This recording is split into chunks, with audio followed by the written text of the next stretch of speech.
আদিবাসী বলে ভাইজান।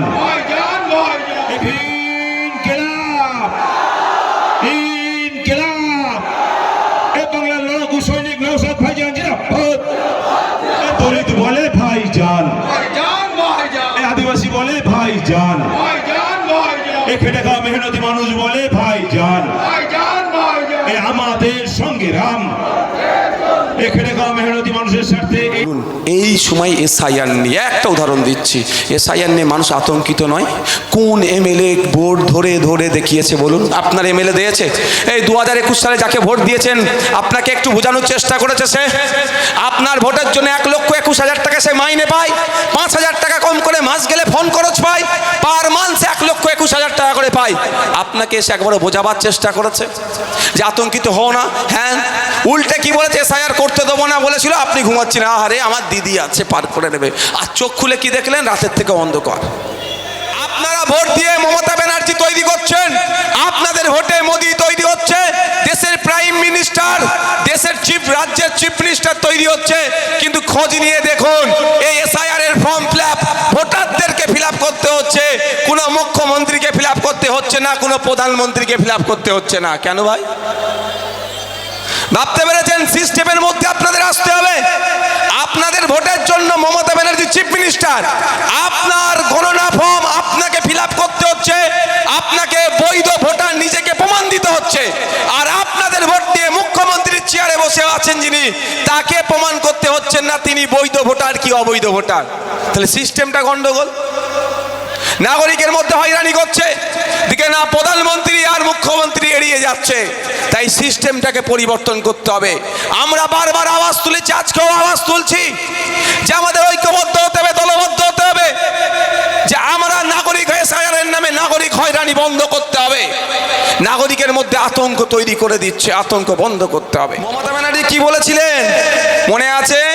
দিল্লির বিষয় দিল্লি গিয়ে আন্দোলন করো। তাই আমাদেরকে শপথ নিতে হবে। সামনে 2026 সালে ইলেকশন আসছে, 2025 সালে বিজেপি এমন আইন নিয়ে এসেছে, আমরা আতঙ্কিত। আমার মাদ্রাসা আমি ফিরে পাবো কি? আমার মসজিদ আমি ফিরে পাবো কি? আমার দাদু, আমার পরদাদু, আমার বাপের কবরটা যেটা আছে ওটা কি সরকার কেড়ে নেবে নাকি? এই যখন বিষয় নিয়ে আতঙ্ক, আমার ঈদগাহটা থাকবে কি থাকবে না, আমার মাদ্রাসা থাকবে কি থাকবে না, আমার মসজিদটা থাকবে কি থাকবে না, সেই সময় মমতা ব্যানার্জি নিদান দিয়েছিল দিল্লির বিষয় দিল্লিতে গিয়ে আন্দোলন করো। তাই আমি আপনাদের বলবো, ভালো লাগলে খাম চিহ্নকে ভোট দেবেন, ভালো না লাগলে দেবেন না, পছন্দ হলে আইএসএফ কে ভোট দেবেন। কিন্তু একটা শপথ করতে হবে, 2026 সাল আসছে, যে মমতা ব্যানার্জির কাছ থেকে আশা করেছিলাম মাদ্রাসা মসজিদ কবরস্থানের জন্য সে আন্দোলন করবে, তার পরিবর্তে আমাদেরকে দিল্লি যাওয়ার নিদান দিয়েছে। তাই 2026 সাল এসছে, যখন ভোট চাইতে আসবে আমরাও সবাই দিল্লি যাওয়ার রাস্তা দেখিয়ে দেব। হবে তো নাকি? হবে তো নাকি? বুঝিয়ে দিতে হবে। আমরা 2026 সালে যখন ভোটের নোটিফিকেশন আসবে, আমরা আমার বাড়ির দরজাতে বড় হাতে লিখে দেব যে ওয়াকফ বাঁচানোর সময়ে আপনি আমাদেরকে দিল্লি যাওয়ার কথা বলেছেন, আমার দ্বারে আপনি ভোট চাইতে আসবেন না, ভোটে চাইতে এলে আপনি দিল্লিতে গিয়ে ভোট চান। স্বাধীনতার 78 বছর পরে আপনাকে এসে ভয় দেখাচ্ছে কি? আপনি জানেননি বলে কি ভয় দেখাচ্ছে? এই ফর্মে নাকি নাম ভুল এলে দেশ থেকে তাড়িয়ে দেবে। কোন জায়গায় লেখা আছে ফর্মের মধ্যে দেখুন তো, কোন জায়গায় লেখা আছে? আমাদেরকে জানতে দেওয়া হয় না, বুঝতে দেওয়া হয় না, হই হই করা হয়েছে এতদিন আমাদেরকে নিয়ে, যা বলছে তাই হয়ে যাচ্ছে। কাকে কান নিয়ে চলে যাচ্ছে বলে কাকের দিকে না তাকিয়ে নিজের কানে হাত দিয়ে দেখুন তো ফর্মের মাথায় কি লেখা আছে। ভারতে নির্বাচন কমিশন গণনা ফর্ম লেখা আছে, এখানে আপনার নাগরিকত্বের ফর্ম লেখা আছে কি? তাহলে আপনারা তো ভয় পেয়ে যাচ্ছেন। ভয় দেখাচ্ছে কারা? ভোট লুটেরারা, ভোট চোরেরা আপনাদের ভয় দেখাচ্ছে। 2021 সালে ভয় দেখিয়েছিল সিএ করে দেশ থেকে তাড়িয়ে দেবে। কিন্তু আমি দায়িত্ব নিয়ে বলছি, সিএ যে আইন আছে, নাগরিকত্ব দেওয়ার আইন, কোথায় নাগরিকত্ব কেড়ে নেবে ওই জায়গায় ওই অ্যামেন্ডমেন্টে ছিল বলতে পারবেন? কিন্তু আমাদের ভুল, আমাদের কি খেপিয়ে তুলেছিল, সেখানে খেপিয়ে তোলা হচ্ছে। আমাদেরকে জানতে হবে, বুঝতে হবে, অ্যাকচুয়ালটা কি জানতে হবে। না জেনে আমরা কি করছি? আমরা শুধু হই হই হই হই হই হই হই হই করছি। হই হই করলে সমাধান হয়। মুসলমানদের মাসিয়া, মুসলমানদের ভালো খারাপের দায়িত্ব নিয়ে রাখা মমতা ব্যানার্জি ওয়াকফ নিয়ে যখন রাজ্যে আন্দোলন সংগঠিত করতে যাচ্ছিলেন, আমি আপনি, আপনার মাদ্রাসা, আপনার মসজিদ,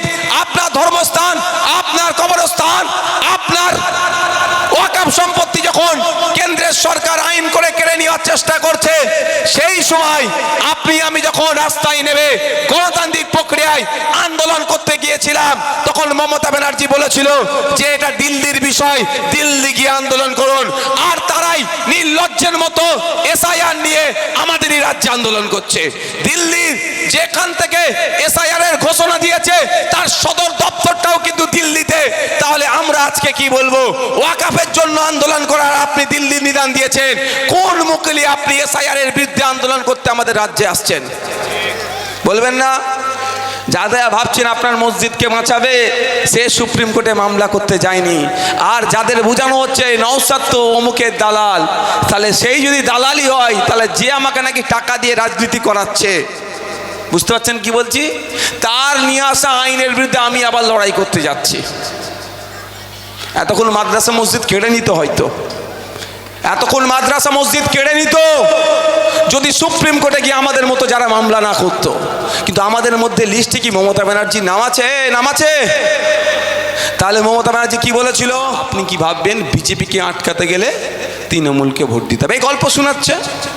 বিজেপি আর তৃণমূল আলাদা মনে হয়? মনে হয় আলাদা। যারা ভাবছেন বিজেপির অন্যায়ের হাত থেকে বাঁচতে গেলে তৃণমূলকে ভোট দিতে হবে, সে দিবা স্বপ্ন দেখছে। আর যারা ভাবছেন যে বিজেপির অন্যায়কে, তৃণমূলের অন্যায়কে, অত্যাচারকে, অনাচারকে, চুরিকে বন্ধ করতে গেলে বিজেপিকে ভোট দিতে হবে, তারাও দিবা স্বপ্ন দেখছেন। কারণ এই তৃণমূল বিজেপি যুক্তি করে, মমতা ব্যানার্জি আর মনে হয় এই আপনার শুভেন্দু অধিকারী যুক্তি করে বাংলার মানুষকে বোকা বানাচ্ছে। নাহলে শুভেন্দু অধিকারী যেভাবে যে ভাষায় কথা বলছে, ধরে তো জেলের মধ্যে রাখা দরকার তাকে। ভাই, এই জেলের মধ্যে রাখা দরকার নাই, কিন্তু তার পরিবর্তে কি হচ্ছে? তার বিরুদ্ধে কোনো অ্যাকশন নাই। আর আমি একটা দালাল পুলিশকে দালাল বলেছিলাম, আমার বাড়িতে নোটিশ পাঠিয়ে দিয়েছে, তবে ওই নোটিশকে আমি পরোয়া করি না। অলরেডি 20টা তো মামলা দিয়ে দিয়েছে। দালালকে আবার যদি দালালি করে দালাল বলবো। এখন শপথ করার সময়, অঙ্গীকারের সময়।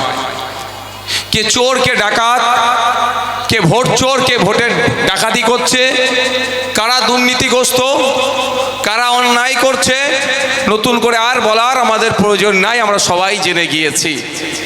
এখন অঙ্গীকার নিতে হবে, প্রতিজ্ঞাবদ্ধ হতে হবে।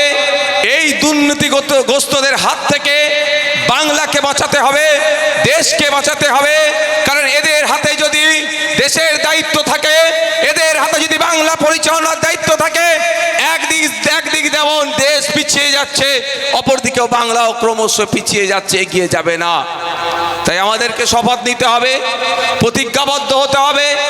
এই যারা আমাদেরকে নিয়ে, আমাদের ভোটকে নিয়ে ছিনিমিনি খেলছে, আমাদের অধিকারকে যারা কেড়ে নেওয়ার চেষ্টা করছে, তাদের বিরুদ্ধে জাত ধর্ম বর্ণ নির্বিশেষে ঐক্যবদ্ধ হয়ে কাঁধে কাঁধ মিলিয়ে লড়াই সংগ্রাম চালিয়ে রাখতে হবে। এবং সময়ের সাথে সাথে গণতান্ত্রিক প্রক্রিয়াতে এই দুটো শক্তি তৃণমূল বিজেপিকে বিসর্জন দিতে হবে। সহমত তো নাকি ভাই? কারা কারা সহমতের হাত তুলুন তো। দূরে যারা আছেন সহমত তো নাকি? এই যে দুই দল আছে, তাদের চক্করে পড়ে কারা মরছে? কারা মরছে? বাবু, আপনাদের পেছনে বসার জায়গা দিয়েছিল, বসে পড়ুন তো। আপনাদের বলছিল বসে পড়ুন, বসার জায়গা আছে। বাবু, এখানে যারা আছেন বসে পড়ুন তো, একটু তাড়াতাড়ি বসুন, সময় স্বল্প। এরা তো আমাকে বরণ করতে করতেই 5 মিনিট খেয়ে ফেললো। ওই রকম বরণের আমার দরকার নাই। 5 মিনিট কথা বললে অনেক লাভ হবে। সবাই এর মন ভরানোর জন্য বরণ করতে যাবেন না আপনারা বসুন। বাবু, এখানে যারা আছেন পিছনে দিয়ে আছে, আপনারা বসুন, তাড়াতাড়ি বসুন। যারা রাস্তায় আছে অনুরোধ করবো রাস্তাটা না জ্যাম হয়, লক্ষ্য রাখবেন। দরকার লাগলে চট আছে, চলে আসুন এখানে। এই দিকটা দিয়ে দাও ভাই, যারা ওই দিকে বাম দিকে চট বিচচ্ছে এখানটা দিয়ে দাও তো। চেয়ার নিয়ে যারা আছে পিছিয়ে যাবে, এখানটা আপনারা দিয়ে দিন ভাই। এখানে যারা বসে পড়ুন, একটু তাড়াতাড়ি রাস্তাটা ছেড়ে রাখবেন। আজকে আমরা অধিকার সভায় উপস্থিত ভলেন্টিয়ার ভাইরা এটা দায়িত্ব নিয়ে কাজটা করুন ভাই। এখানটা এখানে ছেড়ে দিন। ভলেন্টিয়ার ভাই যারা আছেন, যাও। কুতুব ভাই চলে যাও, তুমি এখানকার নেতৃত্ব তো কি হয়েছে, তোমাকে ওই দায়িত্ব পালন করতে হবে। চেয়ারগুলোকে নিয়ে একটু পিছিয়ে যাবেন। আজকে আমাদের অধিকার সভায় কি আছে? ফুল দিয়ে মুড়ে ফেলেছে ওই জায়গাটি। কি আছে? এসআইআর এর নামে নাগরিক হয়রানি বন্ধের দাবিতে আজকে আমাদের আমাদের অধিকার সভা।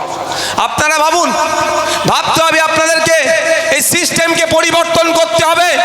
আপনারা ভোট দিয়ে মমতা ব্যানার্জি তৈরি করছেন, আপনাদের ভোটে মোদি তৈরি হচ্ছে, দেশের প্রাইম মিনিস্টার, দেশের রাজ্যের চিফ মিনিস্টার তৈরি হচ্ছে, কিন্তু খোঁজ নিয়ে দেখুন এই এসআইআর এর ফর্ম ফিলআপ ভোটারদেরকে ফিলআপ করতে হচ্ছে, কোনো মুখ্যমন্ত্রীকে ফিলআপ করতে হচ্ছে না, কোনো প্রধানমন্ত্রীকে ফিলআপ করতে হচ্ছে না। কেন ভাই? ভাবতে পেরেছেন? সিস্টেমের মধ্যে আপনাদের আসতে হবে। আপনাদের ভোটের জন্য মমতা ব্যানার্জি চিফ মিনিস্টার, আপনার গণনা ফর্ম আপনাকে ফিলআপ করতে হচ্ছে, আপনাকে বৈধ ভোটার নিজেকে প্রমাণ দিতে হচ্ছে, আর আপনাদের ভোট দিয়ে মুখ্যমন্ত্রীর চেয়ারে বসে আছেন যিনি, তাকে প্রমাণ করতে হচ্ছেন না তিনি বৈধ ভোটার কি অবৈধ ভোটার।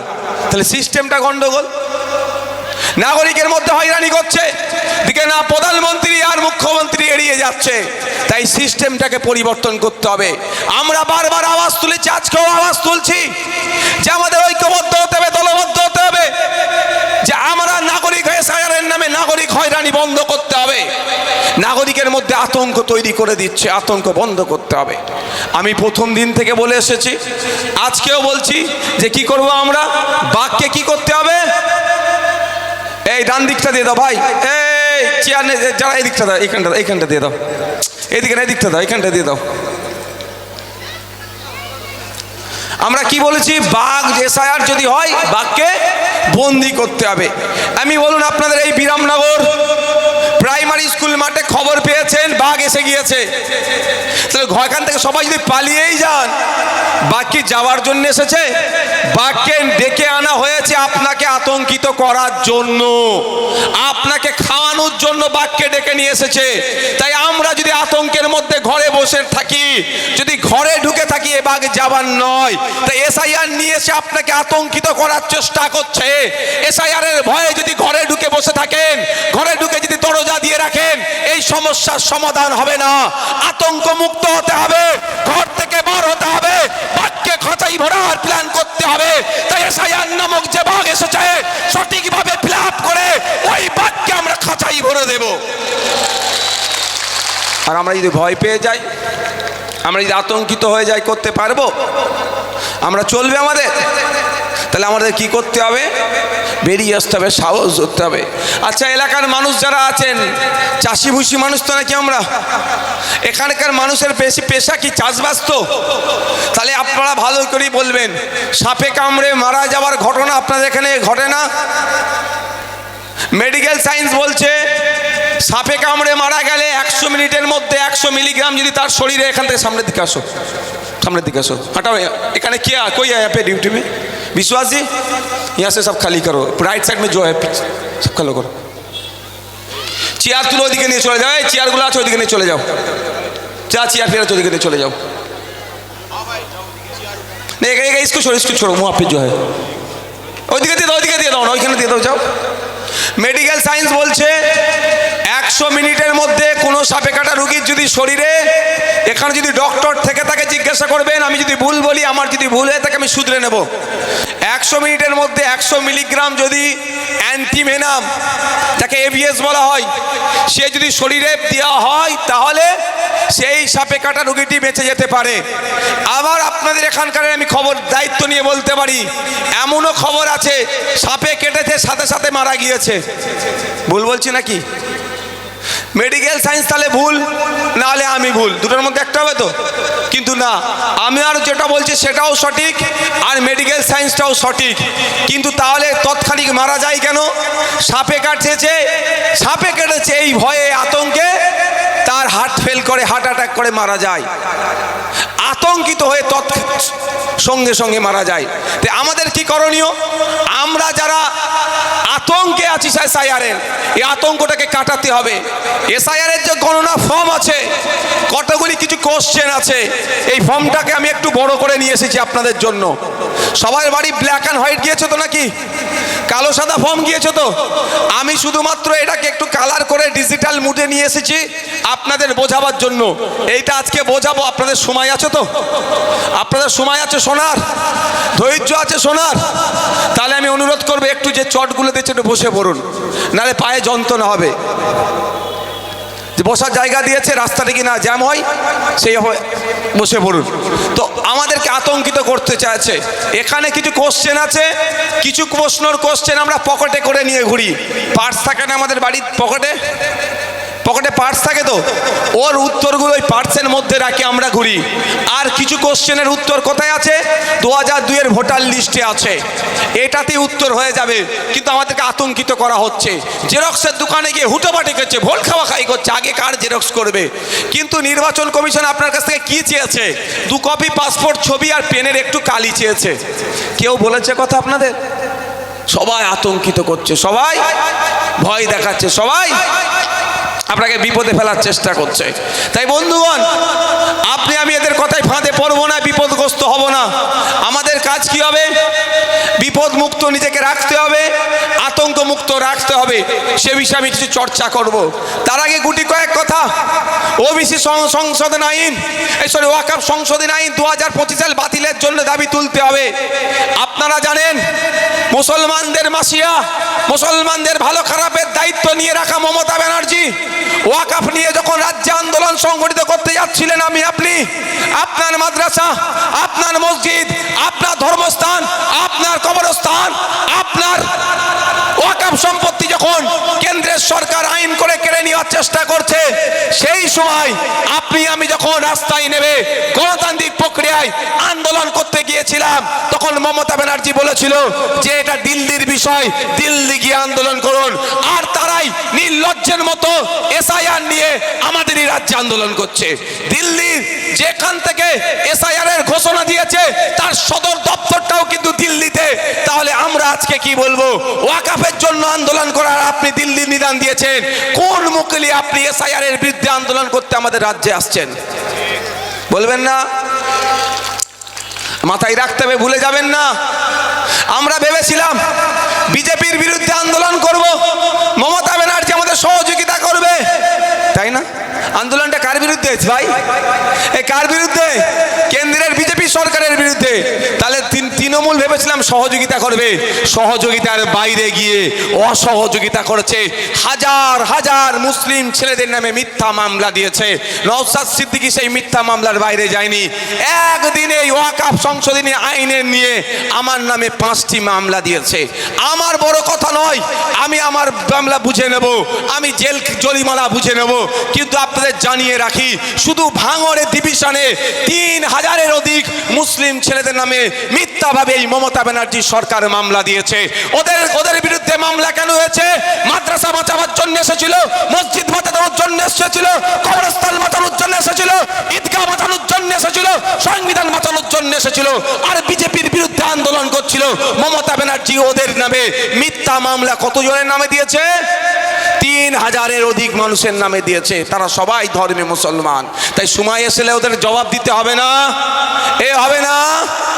যারা আমাদের ভোট নিয়ে দিল্লিতে গিয়েছিল, আমরা ভেবেছিলাম দিল্লিতে গিয়ে ওয়াকফের তারা চরম বিরোধিতা করবে। আর আমাদের রাজ্যে পিছনে মহিলারা আছে, এসে বসো না ভাই তোমরা। কেন কথা শুনতে অসুবিধা হয় বলো তোমাদের? মহিলারা আছে পিছনে, এখানে সমস্ত মহিলাদের ডিস্টার্ব হচ্ছে। তো ওখানে বসছেন, এখানটা বসতে পারছেন না? কি আজব লোক বলো তো সব, কি আজব লোক বলো তো এগুলো সব। তাহলে ছেড়ে দাও মহিলাদের জায়গাটা, ছেড়ে দাও সব, ওখানে সরো। এই বাসে এখানে যারা আছে সরো তো ভাই, আপনি সরে যান। তাহলে বসুন এখানে, মহিলাদের ডিস্টার্ব হচ্ছে ওখানে। হাঁটাও এখান থেকে, হাঁটাও একদম। কি আজব কিসিমের লোক বলতো। মায়েরাও তো এসছে, মায়েরাও তো এসআইআর নিয়ে আতঙ্কিত, মায়েরাও তো ওয়াকফ বাঁচানোর লড়াই আছে, মায়েরাও তো ফেক এসটিএসসি সার্টিফিকেটের বিরুদ্ধে কথা বলছে, মায়েরাও তো ওবিসি লিস্ট নিয়ে মুসলমানদের সাথে যে দ্বিচারিতা করেছে তার বিরুদ্ধে কথা বলছে। আমাদেরকে শৃঙ্খলাবদ্ধ হতে হবে, নাহলে উন্নতি হবে না। স্বাধীনতার 78 বছর পরে আপনাকে এসে ভয় দেখাচ্ছে কি? আপনি জানেননি বলে কি ভয় দেখাচ্ছে? এই ফর্মে নাকি নাম ভুল এলে দেশ থেকে তাড়িয়ে দেবে। কোন জায়গায় লেখা আছে ফর্মের মধ্যে দেখুন তো, কোন জায়গায় লেখা আছে? আমাদেরকে জানতে দেওয়া হয় না, বুঝতে দেওয়া হয় না, হই হই করা হয়েছে এতদিন আমাদেরকে নিয়ে। যা বলছে তাই হয়ে যাচ্ছে। কাকে কান নিয়ে চলে যাচ্ছে বলে কাকের দিকে না তাকিয়ে নিজের কানে হাত দিয়ে দেখুন তো ফর্মের মাথায় কি লেখা আছে। ভারতে নির্বাচন কমিশন গণনা ফর্ম লেখা আছে, এখানে আপনার নাগরিকত্বের ফর্ম লেখা আছে কি? তাহলে আপনারা তো ভয় পেয়ে যাচ্ছেন। ভয় দেখাচ্ছে কারা? ভোট লুটেরারা। ভোট চোরেরা আপনাদের ভয় দেখাচ্ছে। 2021 সালে ভয় দেখিয়েছিল সিএ করে দেশ থেকে তাড়িয়ে দেবে, কিন্তু আমি দায়িত্ব নিয়ে বলছি সিএ যে আইন আছে, নাগরিকত্ব দেওয়ার আইন, কোথায় নাগরিকত্ব কেড়ে নেবে ওই জায়গায় ওই অ্যামেন্ডমেন্টে ছিল বলতে পারবেন? কিন্তু আমাদের ভুল, আমাদের কি খেপিয়ে তুলেছিল, সেখানে খেপিয়ে তোলা হচ্ছে। আমাদেরকে জানতে হবে, বুঝতে হবে, অ্যাকচুয়ালটা কি জানতে হবে। না জেনে আমরা কি করছি? আমরা শুধু হই হই হই হই হই হই হই হই করছি। হই হই করলে সমাধান হয় না। বন্ধুগণ, যেটা বলছি, কেন্দ্রের বর্বর বিজেপি সরকার মুসলিম বিরোধী, মানবতা বিরোধী, দলিত বিরোধী, আদিবাসী বিরোধী, পিছড়ে বর্গের মানুষ বিরোধী, গরিব বিরোধী কেন্দ্রের বিজেপি সরকার আইন নিয়ে সে ওয়াকফ সম্পত্তিকে কেড়ে নেওয়ার চেষ্টা করছে। তাই আমাদের জান থাকতে আমরা এই সম্পত্তিকে ছাড়বো না।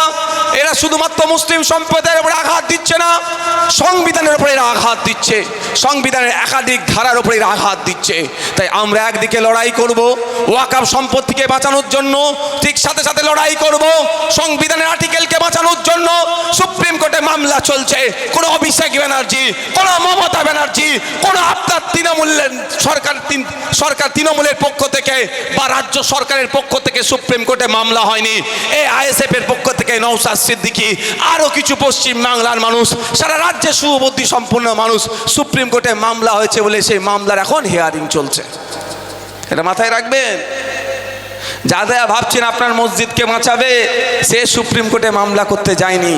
আর যাদের বোঝানো হচ্ছে নওশাদ তো অমুকের দালাল, তাহলে সেই যদি দালালি হয়, তাহলে যে আমাকে নাকি টাকা দিয়ে রাজনীতি করাচ্ছে, বুঝতে পারছেন কি বলছি, তার নিয়ে আসা আইনের বিরুদ্ধে আমি আবার লড়াই করতে যাচ্ছি। এতক্ষণ মাদ্রাসা মসজিদ কেড়ে নিত, হয়তো এতক্ষণ মাদ্রাসা মসজিদ কেড়ে নিত যদি সুপ্রিম কোর্টে গিয়ে আমাদের মতো যারা মামলা না করতো। কিন্তু আমাদের মধ্যে লিস্টে কি মমতা ব্যানার্জি নাম আছে?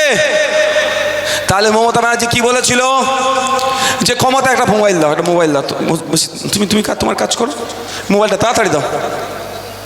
তুমি তো লাইভ নাকি দিচ্ছিলে, একটা ঘড়ি দাও তো, তুমি মমতা ব্যানার্জি কি বলেছিলেন মনে আছে? দিল্লির বিষয় দিল্লি গিয়ে আন্দোলন করো। তাই আমাদেরকে শপথ নিতে হবে, সামনে 2026 সালে ইলেকশন আসছে, 2025 সালে বিজেপি এমন আইন নিয়ে এসেছে, আমরা আতঙ্কিত। আমার মাদ্রাসা আমি ফিরে পাবো কি? আমার মসজিদ আমি ফিরে পাবো কি? আমার দাদু, আমার পরদাদু, আমার বাপের কবরটা যেটা আছে ওটা কি সরকার কেড়ে নেবে নাকি? এই যখন বিষয় নিয়ে আতঙ্ক, আমার ঈদগাহটা থাকবে কি থাকবে না, আমার মাদ্রাসা থাকবে কি থাকবে না, আমার মসজিদটা থাকবে কি থাকবে না, সেই সময় মমতা ব্যানার্জি নিদান দিয়েছিল দিল্লির বিষয় দিল্লিতে গিয়ে আন্দোলন করো। তাই আমি আপনাদের বলবো, ভালো লাগলে খাম চিহ্নকে ভোট দেবেন, ভালো না লাগলে দেবেন না, পছন্দ হলে আইএসএফ কে ভোট দেবেন। কিন্তু একটা শপথ করতে হবে, 2026 সাল আসছে, যে মমতা ব্যানার্জির কাছ থেকে আশা করেছিলাম মাদ্রাসা মসজিদ কবরস্থানের জন্য সে আন্দোলন করবে, তার পরিবর্তে আমাদেরকে দিল্লি যাওয়ার নিদান দিয়েছে। তাই 2026 সাল এসছে, যখন ভোট চাইতে আসবে আমরাও সবাই দিল্লি যাওয়ার রাস্তা দেখিয়ে দেব। হবে তো নাকি? হবে তো নাকি? বুঝিয়ে দিতে হবে। আমরা 2026 সালে যখন ভোটের নোটিফিকেশন আসবে, আমরা আমার বাড়ির দরজাতে বড় হাতে লিখে দেব যে ওয়াকফ বাঁচানোর সময়ে আপনি আমাদেরকে দিল্লি যাওয়ার কথা বলেছেন, আমার দ্বারে আপনি ভোট চাইতে আসবেন না, ভোটে চাইতে এলে আপনি দিল্লিতে গিয়ে ভোট চান। লিখবেন তো নাকি? আমি কিন্তু আমারটা বোঝার চেষ্টা করবেন। আমি কি বললাম ওয়াদা করুন আইএসএফকে ভোট দেবেন? এটা বলেছে একবারও? কিন্তু ওয়াদা করতে হবে একে জবাব দেওয়ার জন্য। মাদ্রাসা মসজিদ ঈদ, আচ্ছা আমরা বিজেপিকে কেন ভোট দেবো না তো? আমি তো দেবো না। আমার গলায় যদি ছুরি ধরে আমি তাও দেবো না। আপনারা নিশ্চিতভাবে দেবেন না, কারণ সংবিধান বিরোধী কাজ করে, দলিত আদিবাসী মুসলিম বিরোধী কাজ করে, গরিবের বিরুদ্ধে ওরা। তাই তো নাকি? ওরা আইন নিয়ে এসে মাদ্রাসা মসজিদকে কেড়ে নেওয়ার চেষ্টা করছে, তাই তো? তাই জন্য ওর বিরুদ্ধে তার বিরুদ্ধে ভোট হবে আমাদের। তাহলে ওই আইনের বিরুদ্ধে যখন আন্দোলন করতে যাচ্ছি, যারা মিথ্যা মামলা দিয়ে শামশেরগঞ্জের প্রায় 700, আমি আপনাদের বলছি প্রায় 700 মানুষকে এখনো জেলের মধ্যে রেখেছে কে জানেন? মোদি নয়, এই মমতা। এটা মাথায় ঢুকিয়ে রাখুন। দুটো মই হচ্ছে মোস্ট ডেঞ্জারাস, মোদি আর মমতা। এই দুটো শক্তিকে আমাদের পরাস্ত করতে হবে। একটাকে পরাস্ত করে অন্যটাকে যদি ভাবেন ওই ওই মো থেকে মো টেনে এসে এর সাথে জুড়ে যাবে। তাই সময় এসেছে, সামনে নির্বাচন, ডবল এমকে কি করতে হবে? বিসর্জন দিতে হবে। 750-র কাছাকাছি, 700 থেকে 750 মুসলিম নিরীহ যুবক এখনো জেলের আছে। প্রায় আজকে 8 মাস হতে চললো। বুঝতে পারছেন কি বলছি? কে রেখেছে তাদেরকে জেলে? মোদি নয়, মোদির জেলে বন্দি নয়, দিদির জেলে আছে। মানে দিদি মামলাটা করেছে। নিরীহ ছেলে, খবর দেখেছেন? একটি মায়ের কানে সোনার দুল ছিল, বিক্রি করে তাকে সংসার চালাতে হচ্ছে। এটা কার বাড়ির মা? আপনার আমার বাড়ির মা নয়। এটা কে করেছে? মমতা ব্যানার্জি করেছে। হ্যাঁ, শামশেরগঞ্জে একটা ঘটনা ঘটেছে। যারা ওই ঘটনার সাথে যুক্ত তাদেরকে ফাঁসিতে চড়িয়ে দিলে আমাদের কোনো অসুবিধা হবে? ভাই এই হাত তুলে দেখান, কোনো অসুবিধা হবে? কোনো অসুবিধা হবে? তাদের ফাঁসিতে চড়িয়ে দিই, কিন্তু নিরীহ মানুষকে যারা ওই রকমভাবে জেলে রেখেছে তাদের বিরুদ্ধে লড়াই হবে তো? তাহলে আগামী 2026 সালে ইলেকশনের সময় বাড়িতে যখন ভোট চাইতে আসবে, তখন আমরা তাদেরকে দিল্লি যাওয়ার রাস্তা দেখাতে পারবো তো? এই সাহসটা আছে তো নাকি? আপনি ভাববেন কি হবে রে বাবা, আমি ওইখানে বলে যাচ্ছি, যদিও প্রসঙ্গ নয়। আপনি কি ভাববেন বিজেপিকে আটকাতে গেলে তৃণমূলকে ভোট দিতে হবে? এই গল্প শোনাচ্ছে। বিজেপি আর তৃণমূল আলাদা মনে হয়? মনে হয় আলাদা। যারা ভাবছেন বিজেপির অন্যায়ের হাত থেকে বাঁচতে গেলে তৃণমূলকে ভোট দিতে হবে, সে দিবা স্বপ্ন দেখছে। আর যারা ভাবছেন যে বিজেপির অন্যায়কে, তৃণমূলের অন্যায়কে, অত্যাচারকে, অনাচারকে, চুরিকে বন্ধ করতে গেলে বিজেপিকে ভোট দিতে হবে, তারাও দিবা স্বপ্ন দেখছেন। কারণ এই তৃণমূল বিজেপি যুক্তি করে, মমতা ব্যানার্জি আর মনে হয় এই আপনার শুভেন্দু অধিকারী যুক্তি করে বাংলার মানুষকে বোকা বানাচ্ছে। নাহলে শুভেন্দু অধিকারী যেভাবে যে ভাষায় কথা বলছে, ধরে তো জেলের মধ্যে রাখা দরকার তাকে। ভাই এই জেলের মধ্যে রাখা দরকার নাই, কিন্তু তার পরিবর্তে কি হচ্ছে? তার বিরুদ্ধে কোনো অ্যাকশন নাই। আর আমি একটা দালাল, পুলিশকে দালাল বলেছিলাম, আমার বাড়িতে নোটিশ পাঠিয়ে দিয়েছে। তবে ওই নোটিশকে আমি পরোয়া করি না। অলরেডি 20টা তো মামলা দিয়ে দিয়েছে। দালালকে আবার যদি দালালি করে দালাল বলবো? বুঝতে হবে আপনাকে আপনার লোক তৈরি করতে হবে। আপনি ভাবুন, আপনি বলুন, এই সময় এসআইআর নিয়ে একটা উদাহরণ দিচ্ছি। এসআইআর নিয়ে মানুষ আতঙ্কিত নয়? কোন এমএলএ ভোট ধরে দেখিয়েছে বলুন? আপনার এমএলএ দিয়েছে? এই 2021 সালে যাকে ভোট দিয়েছেন আপনাকে একটু বোঝানোর চেষ্টা করেছে সে? আপনার ভোটের জন্য 1,21,000 টাকা সে মাইনে পায়, 5,000 টাকা কম করে মাস গেলে ফোন খরচ পায়, পার মান্থ 1,21,000 টাকা করে পায়। আপনাকে এসে একবার বোঝাবার চেষ্টা করেছে যে আতঙ্কিত হও না? হ্যাঁ, উল্টে কি বলেছে? এসআইআর করতে দেবো না বলেছিল, আপনি ঘুমাচ্ছেন, আরে আমার দিদি আছে পার করে নেবে। আর চোখ খুলে কি দেখলেন? রাতের থেকে অন্ধকার। তাহলে আপনি যদি আজকে নওশাদ সিদ্দিকী এখানে একটা তৈরি করে রাখতেন, আজকে বসিরার উত্তর যদি একটা নওশাদ সিদ্দিকী তৈরি করতো, বাদুরিয়া যদি একটা নওশাদ সিদ্দিকী তৈরি করতো, সন্দেশখালী যদি একটা নওশাদ সিদ্দিকী তৈরি করতো, 10টা যদি রাজ্যে নওশাদ সিদ্দিকী আপনারা 2021-এ তৈরি করতে পারতেন, তাহলে এত চিন্তিত হতো? পাড়ায় বুথে চলে যেত, গিয়ে ফর্মটা বুঝিয়ে দিত। যাক, আগামী দিনের কথা ভাবুন। পশ্চিম বাংলাতে রমজান মাসে ফলের দাম বাড়লে কারো মুখে কথা নয়, সেই প্রতিবাদ নওশাদ সিদ্দিকীকে করতে হচ্ছে। আর আপনার এই যে পুজোটা গেল আমার হিন্দু ভাইদের, না ওই সোনা গহনা কিনতে হয়, বিশ্বাসজি, ধানতেরাস। এই ধানতেরাসের সময় সোনার দাম বেড়ে গেছে, এর প্রতিবাদ কাকে করতে হচ্ছে? সেই নওশাদ সিদ্দিকীকে করতে হচ্ছে। আপনারা অবাক হবেন, আজকে দিনের গল্প শুনিয়েছিল না মোদি বাবু? ও আজকে দিনের গল্প শুনে দেশকে পেছন দিকে ঠেলে নিয়ে যাচ্ছে। উনি গল্প শুনেছিলেন আজকে দিনের গল্প 2014 সালের আগে। 2014 সালে 10 গ্রাম 24 ক্যারেটের সোনার দাম ছিল পশ্চিম বাংলা নয় ভারতবর্ষে, আমি পশ্চিমবাংলার রেট বলছি 28,000 টাকা। আর 2025 সালে 10 গ্রাম 24 ক্যারেটের সোনার দাম হচ্ছে 1,28,000 টাকা। কদিন আগে ধানতেরাস গেল, আমার হিন্দু সমাজের ভাইদের একটা ধর্মীয় বিশ্বাস, ধর্মীয় উৎসব, যে ওই ধানতেরাসের দিনে যদি তারা একটু সোনা গহনা কিনে তাহলে তাদের লক্ষ্মী লাভ হবে, লক্ষ্মী আসবে। তাদের ধর্মীয় বিশ্বাসকে আপনি আমি অবজ্ঞা করতে কেউ পারবো না, আমরা রেসপেক্ট করতে হবে, আমরা অসম্মান করতে কেউ পারবো না। আপনি মানতে পারেন না পারেন, that is the your choice, কিন্তু আপনি অবজ্ঞা করতে পারবেন না। রমজান মাসে ফলের দাম বাড়লে যেমন আমার বুকে ব্যথা লাগে, যে দিনের শেষে গরিব রোজাদাররা যখন ফল খাবার জন্য বসবে, ফলের এমনি সময়ের থেকে 3 গুণ দাম হয়ে যায়, ওটা কমাতে হবে। সেই বিষয়টা যখন আমি মাঠে ময়দানে লড়াই করেছি, বলেছি এটা ফলের দাম কমাতে হবে। ঠিক একইভাবে আমি দেখলাম ধানতেরাসের সময় আমার হিন্দু ভাইরা, সে গরিব হোক আর বড় লোক হোক, তাদের ধর্মীয় বিশ্বাস লক্ষ্মী লাভের জন্য একটু সোনা কিনতে যাবে, তখন সোনার দাম এই 11 বছরে এই মোদিজির আচ্ছে দিনে 1 লক্ষ টাকা বেড়ে গিয়েছে। সেই প্রতিবাদে নওশাদ সিদ্দিকীকে করতে হচ্ছে। কোন হিন্দু ভাই দেওয়া স্লোগান আর আপনার শুভেন্দু অধিকারীর মুখে আসছে না।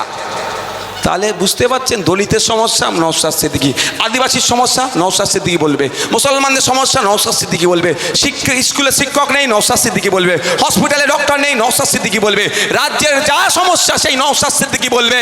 আগামী 2026 আসছে, আপনারা মনে মনে সংকল্প নিন, মনে মনে প্রতিজ্ঞাবদ্ধ নিন যে আগামী 2026 সালে কোথায় কে জিতছে দেখার দরকার নেই। বিধানসভায়, আমার বিধানসভায় আমি আমার মতো করে একটা নওশাদ সিদ্দিকীকে আইনসভার মধ্যে পাঠাবো।